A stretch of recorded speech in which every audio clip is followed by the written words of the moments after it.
Salut tout le monde, c'est KTM et on est là donc pour Tour de France 2014 et je vais filmer cette vidéo avec vous.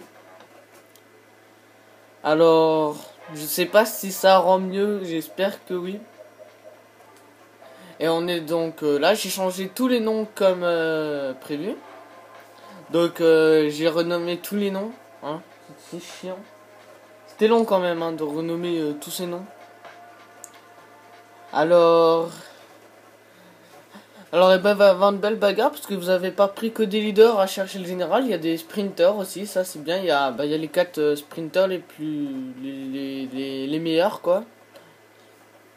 Et ça fera des belles batailles dans différents classements. Allez, chargement. Ah, je fixe. Je vous jure, j'ai essayé des tas de fois à faire cette vidéo avec. Avec mon téléphone et ça a marché jamais. Le Tour de France s'élance de Grande-Bretagne.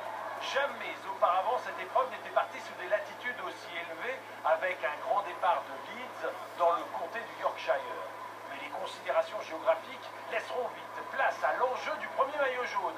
Il sera attribué au terme d'une ligne droite en montée propice à une belle explication entre sprinteurs dans la ville. Voilà, alors désolé, c'est le commentateur qui parlait, alors je sais pas si vous l'entendez ou pas, mais je l'ai laissé parler, voilà.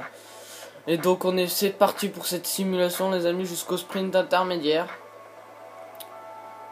Alors eh bien le sprint qui est dans exactement à peu près 80 km et avant il y aura le grimpeur. Mais il faut que l'échappée du jour se forme hein, parce qu'on peut voir qu'elle a beaucoup de mal alors qu'il y a un lâché déjà. Alors qu'il y a vraiment des gens qui cherchent à avoir cette bonne échappée. Il y a le maillot à poids au bois à chercher quand même avec 3 codes de 3ème catégorie, ce qui peut déjà totaliser 6 points. Pour ceux qui ne peuvent sans doute pas l'avoir demain, il faut déjà tenter aujourd'hui.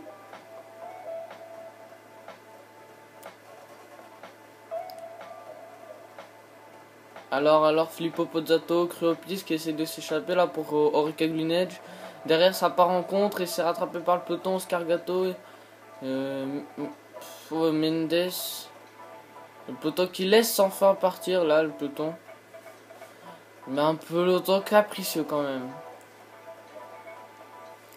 Alors qui va passer en tête de ce Grand Prix de la montagne de 3ème catégorie? On va le surveiller. La côte qui s'appelle Kidston Bank. C'est quoi ce nom?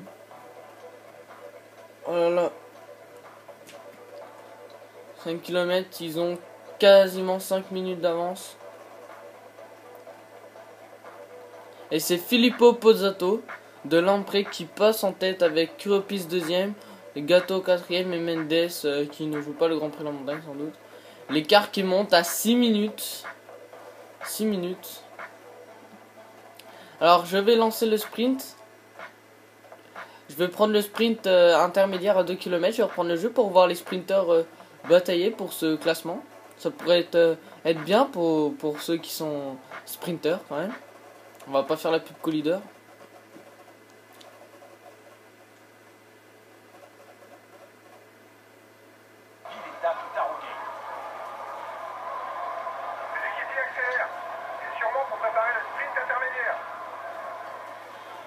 Alors, 1 km 5 du sprint intermédiaire. Le sprinter qui lance leur sprint. Oui, bon moi on va dire que je pars derrière surtout pour voir qui va le remporter même si je vois mal. Alors qui va passer en tête. Justement on le sait pas. Alors vous allez sans doute voir. On peut voir I Am Geek, Danone, Best 81, Tupac Back et Don Duban qui se sont bataillés pour le sprint intermédiaire. Qui se sont donc battus pour ce sprint. Alors les résultats du sprint intermédiaire, c'est Don Duban qui passe en tête du sprint intermédiaire dans le peloton, Tupac Back 2ème dans le peloton. Après c'est Mathieu Goss d'Orica Greenedge et Danone 8ème, I Am Geek 9ème et Best 80 10ème. Bah dis donc ce n'est pas les meilleurs sprinters qui ont su s'imposer hein. Au Grand Prix de la Montagne 2, c'est Oscar Gato qui passe en tête de la 3e catégorie. Alors que nous franchissons actuellement la zone de ravitaillement. Ensuite, pour le Grand Prix de la Montagne 3, tandis que l'écart diminue petit à petit.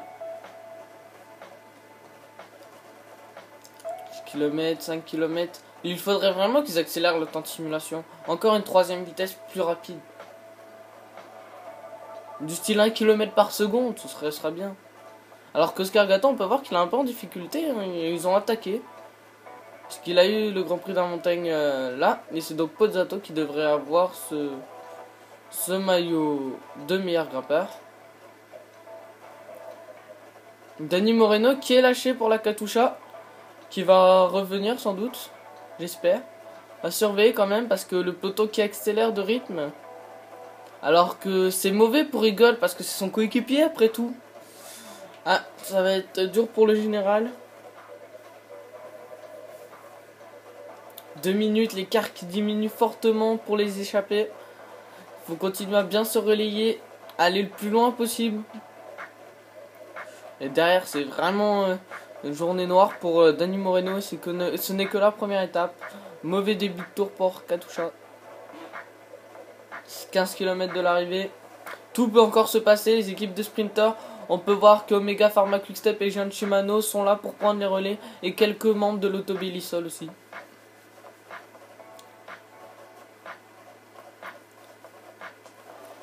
Je reprends 2 km de l'arrivée pour vous faire vivre l'arrivée quand même.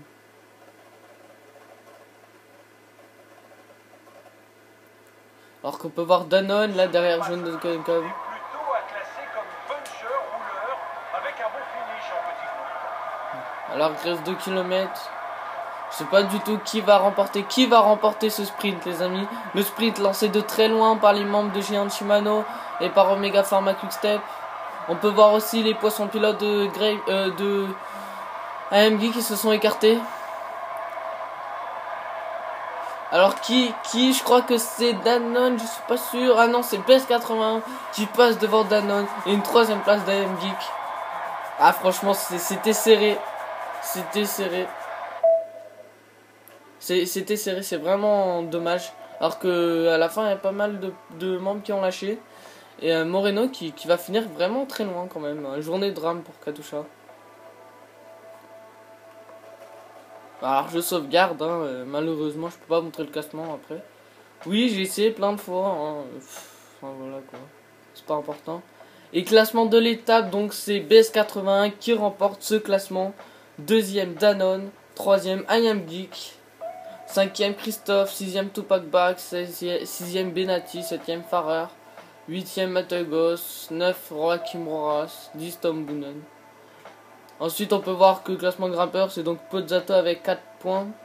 Classement par points, donc ce sera Danone qui portera ce maillot vert puisque BS81 prend le maillot jaune de ce Tour de France. Il aura au moins eu cette joie en étant sprinter de porter ce maillot jaune. Et en maillot blanc c'est Tupac Bag qui aura l'honneur de porter ce maillot. Classement par équipe c'est Omega Pharma Quickstep mais à égalité de tout le monde. Et pour le classement d'incombativité, c'est toujours, ça va être Pozzato en tête, Cropis 2e et Gato 3e et Mentes. Ce sont eux qui ont composé l'échappée du jour. Voilà, donc j'espère que ça vous a plu. N'hésitez pas à lâcher un com, dites-moi ce que vous en pensez.